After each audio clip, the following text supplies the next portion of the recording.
Hello guys, இது நான் fish room ready பண்ண போகிறேன் பார்ட் 3.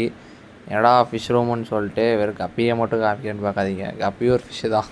இதுக்கு நீங்கள் கப்பி ரூம்னே போட்டலாம். பார்த்தீங்கன்னா என்ன பண்ணுறதுன்னு தெரில ஃப்ரெண்ட்ஸ். கொஞ்சம் ஜென்ரலாக வச்சிடலாம். ஏன்னா அடுத்து நான் எந்த ஃபிஷ்ஷானாலும் வாங்கலாம், அவங்க விருப்பம் தான். இப்போ என்ன பண்ணணும்னு பார்த்தீங்கன்னா, நம்ம கிராஸ் ப்ரீடிங் பண்ணோட பேரண்ட்லாம் சேல் பண்ணியாச்சு. ஒரு சின்ன பையன் கேட்டான்னு சொல்லி கொடுத்தாச்சு. ஆல்ரெடி லாஸ்ட் வீடியோவில் போஸ்ட் பண்ணியிருப்பேன்.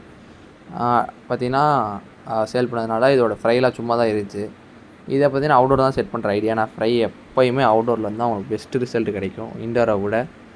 ஏன்னா நமக்கு இன்டோரில் வந்துட்டு ஆர்டிவி அது மாதிரி ஃபீட் பண்ணால் தான் கொஞ்சம் நல்ல ரிசல்ட் கிடைக்கும். இதை ஃப்ரைலாம் கலெக்ட் பண்ணிட்டு இந்த வாலியை நம்ம அப்படியே கிளவி அப்படியே கீழே இன்டோருக்கு இறக்கிடலாம்.